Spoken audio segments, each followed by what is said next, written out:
Hello student, from today we are going to start introduction of C++. C++ is also known as OOP. OOP means Object Oriented Programming Language. Object Oriented Programming Language.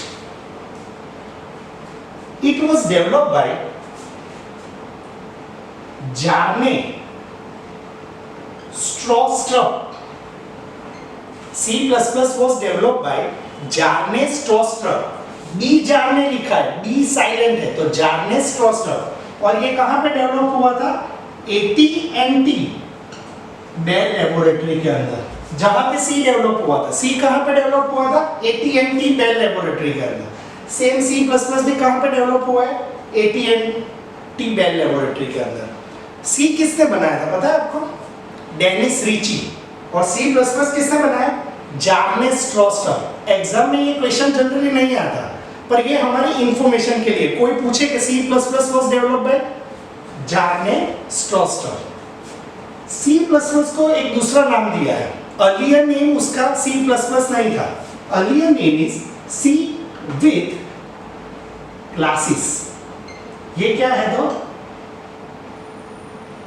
Earlier name यानी पहले उसका नाम C++ नहीं था, पहले उसका नाम था C लैंग्वेज. एक पढ़ लो, उसके साथ एक नया कंसेप्ट पढ़ो, क्लासेस. वो हो जाएगा C++.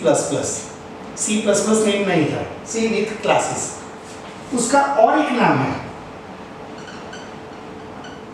Increment version of C language. C language में पता है increment operator plus plus sign.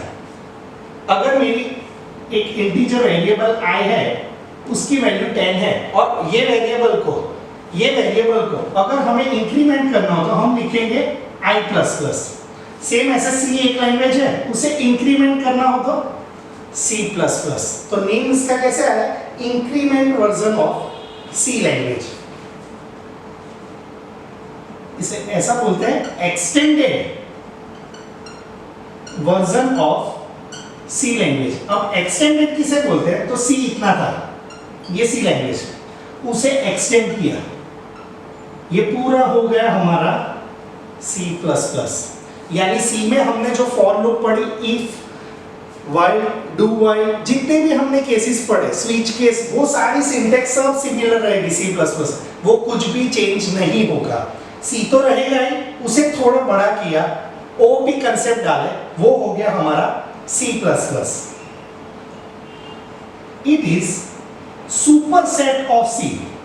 Superset of C. Maths की लैंग्वेज में वेन डायग्राम अगर ड्रॉ करें तो ये है हमारा C. इसके अंदर डिक्लेयर करते हैं, ये है हमारा C और ये है C++. यानी C को हम बोल सकते हैं subset of C++, and C++ को बोलेंगे सुपरसेट ऑफ C. हमने देखा इंट्रोडक्शन ऑफ C++. अब सेकंड देखते हैं प्रोग्राम फीचर्स.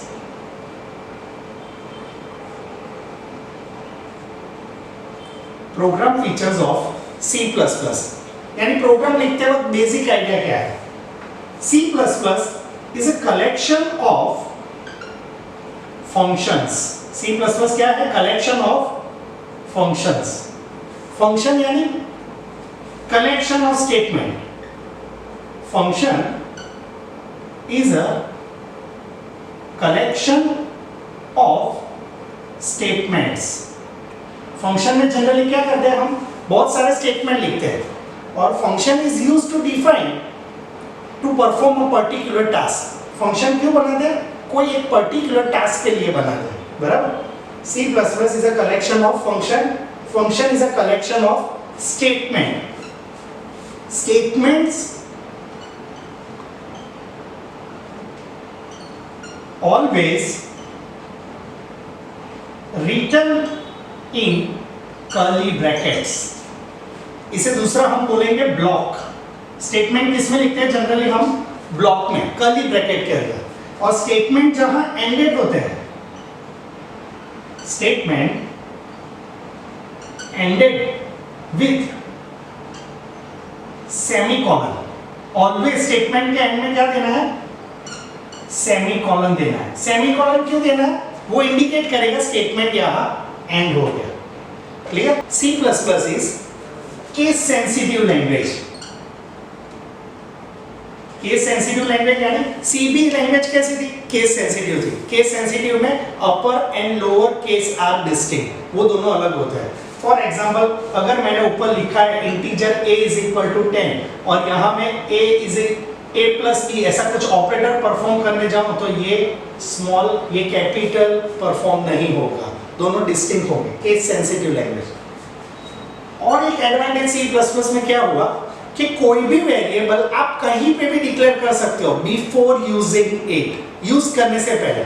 सी में क्या था कि अगर मैंने void main लिखा तो सारे वेरिएबल पहले डिक्लेयर करने हैं, उसके बाद मेरा एग्जीक्यूशन पार्ट आएगा। ये पार्ट को हम डिक्लेरेशन पार्ट बोलते थे। और नीचे जो पार्ट था वो हमारा एग्जीक्यूशन। C++ में ऐसा कोई भी रिस्ट्रिक्शन नहीं है, आप वेरिएबल को कहीं पे भी डिक्लेयर कर सकते हो बिफोर यूजिंग इट। ही declare variable anywhere in program. हम वेरिएबल कहीं पे भी डिक्लेयर कर सकते हैं प्रोग्राम के अंदर before using it. Default return type C++ में जो भी हम फंक्शन बनाते हैं उसकी डिफॉल्ट रिटर्न टाइप जो है वो इंटीजर होती है। सी में कोई भी फंक्शन की बाय डिफॉल्ट रिटर्न टाइप, यानी अगर मैं ऐसा लिखूं मेन, ये एक मेरा फंक्शन है मेन लिखो, तो इसकी रिटर्न टाइप फंक्शन की मैंने नहीं दी तो C++ में बन जाएगी इंटीजर और C में बन जाएगी void। C में हर एक फंक्शन की डिफॉल्ट रिटर्न टाइप void रहती है और C++ में हर एक फंक्शन की return type by default integer रहती है। क्लियर? चलो अब ये चैप्टर में हम क्या देखेंगे? Cout Cin। बेसिकली हम प्रिंट कैसे करते हैं और यूजर के पास से इनपुट कैसे लेते हैं। तो C++ में दो ऑब्जेक्ट है। फर्स्ट ऑब्जेक्ट का name Cout and second object का नेम Cin। अब ये क्या करते हैं वो देखते हैं। Cout का फुल फॉर्म कंसोल आउटपुट। अब ये क्या है? Pre defined object, pre defined object of OStream class. कौन से क्लास का ऑब्जेक्ट है? हमने नहीं बनाया, प्री डिफाइंड ऑब्जेक्ट। कौन से क्लास का ऑब्जेक्ट? OStream। OStream यानी output stream. That define output stream that is monitor. यानी आपको समझ में आ गया होगा printf की जगह C++ में किसका यूज करेंगे? Cout का यूज करेंगे। Cout क्या है? तो pre defined object of OStream class, output stream. ऐसा आउटपुट स्ट्रीम हमारे में क्या होती है जनरली? मॉनिटर। यानी मॉनिटर पे कुछ भी आउटपुट डिस्प्ले करना हो Cout का यूज करेंगे। सेम सिमिलर Cin में देखते हैं क्या आएगा फुल फॉर्म। ये है कंसोल आउटपुट, तो यहाँ पे क्या आएगा? Console input. बराबर सेम पॉइंट देखते हैं। Pre defined object of OStream class Cout और यहाँ पे pre defined object of iStream class, iStream input stream. तो यहाँ लिखते हैं दैट डिफाइंड, क्या डिफाइन करेगा? That defined input stream. That is input के लिए किसका यूज करते हैं? कीबोर्ड का यूज करेंगे। That is keyboard. अब दोनों की सिंटैक्स देखते हैं कि Cout लिखते कैसे हैं, Cin कैसे लिखते हैं। एक बार उसके पहले रिपीट कर देते हैं। Cout का full form console output, Cin का फुल फॉर्म कंसोल इनपुट। इसका मेन पर्पस क्या है? कुछ भी मॉनिटर पे डिस्प्ले करने के लिए, और इसका यूज कीबोर्ड के पास से इनपुट लेने के लिए। बराबर? ये कौन से क्लास का ऑब्जेक्ट? OStream क्लास का, और ये iStream। O का मीनिंग आउटपुट स्ट्रीम और I का meaning input stream. Main purpose monitor पे डेटा डिस्प्ले करने के लिए और कीबोर्ड पे। अब सिंटैक्स देखते हैं। सिंटेक्स क्या है, तो C out double less than sign का यूज करेंगे। ये एक ऑपरेटर है, उसका एक नाम भी है, वो भी देखते हैं। यहां पे आप या तो वेरिएबल लिखो और एक्सप्रेशन जिसका यूज करना हो, लास्ट में सेमीकोलन, और सी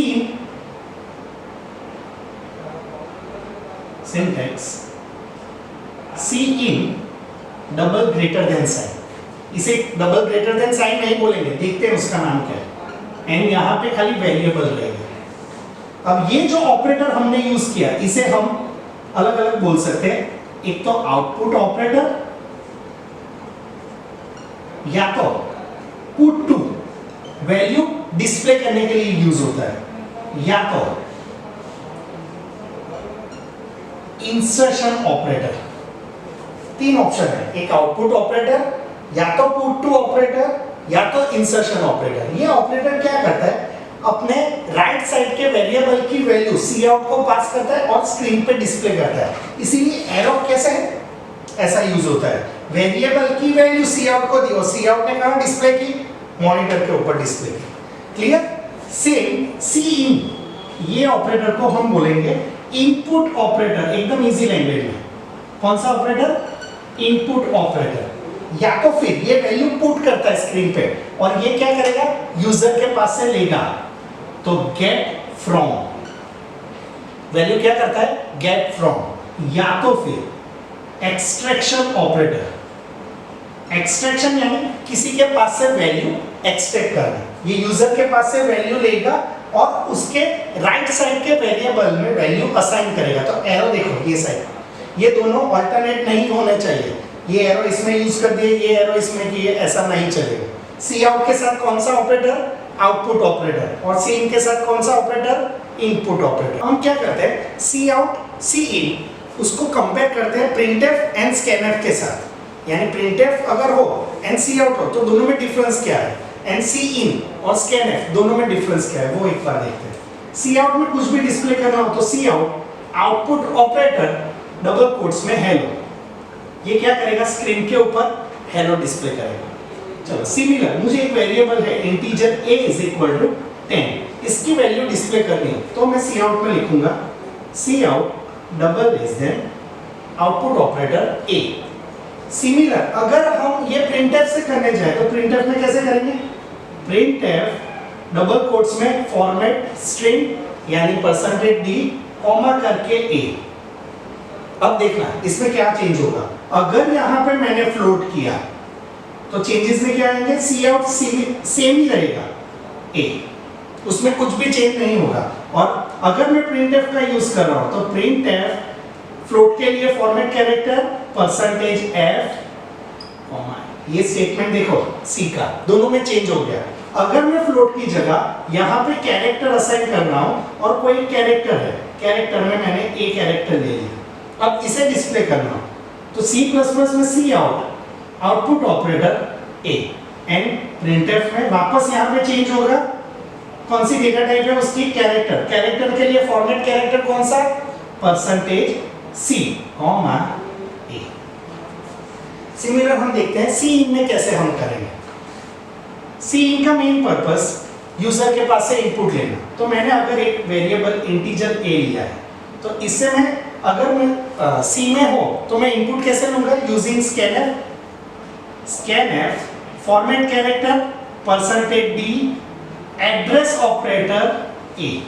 तो इसमें आपको क्या याद रखना पड़ेगा, एक तो format character and second address operator. C++ ने क्या किया, थोड़ा इजी कर दिया। इजी करने कैसे कर दिया, तो एक तो फॉर्मेट कैरेक्टर हटा दिया और एड्रेस ऑपरेटर रिमूव कर दिया। सी इन से एकदम इजी हो गया, cin a, cin input character operator and a, simple हो गया। अगर यहाँ पर मैंने एड्रेस ऑपरेटर नहीं दिया तो एरर नहीं आती, क्या होती है, गार्बेज वैल्यू असाइन कर देते और यहाँ पे कुछ भी गार्बेज नहीं होगा, कोई प्रॉब्लम नहीं होगी। सेम अगर दो वेरिएबल हो इंटीजर a, b, तो आप स्कैनफ में कैसे लिखते थे, scanf %d address of a address of b। हर एक वेरिएबल के लिए सेपरेट आपको क्या लगाना पड़ेगा, n% साइन एड्रेस ऑपरेटर, और यहाँ सी इन ए हो गया चेंज पूरा एकदम इजी में कन्वर्ट कर दिया। अब यहाँ पे गलती से अगर डेटा टाइप में चेंज करूं फ्लोट, तो सी इन स्टेटमेंट में कोई भी चेंज नहीं आएंगे, ये एज इट इज रहेगा। यानी सी की जगह C++ को हम ऐसा बोल सकते हैं smarter than C. C++ is a smarter than C language. क्यों स्मार्टर? इसको हर बार हमें प्रॉम्प्ट करना पड़ता है कि इंटीजर है तो %d लिख, फ्लोट है तो %f लिख, कैरेक्टर है तो %c लिख। C++ को ऐसा कुछ भी प्रॉम्प्ट करने की जरूरत नहीं। आप फ्लोट करो, कैरेक्टर करो, इंटीजर करो, वो अपने आप डेटा टाइप डिसाइड कर लेगा, ले लेगा। मेन पॉइंट जो है वो क्या है, ये cout सिन जो डिफाइन किया है, cout कहां पे है? oString क्लास का ऑब्जेक्ट, एंड cin क्या है? iString क्लास का ऑब्जेक्ट। तो C++ में अभी एक नई हेडर फाइल ऐड होके आएगी जिसका नाम है iostream.h। iostream का फुल फॉर्म क्या? Input output stream. यानी प्रिंटर स्कैनर के लिए हम यूज करते थे stdio.h। ये हेडर फाइल C++ में निकल जाएगी। अभी कौन सी हेडर फाइल रहेगी? iostream.h।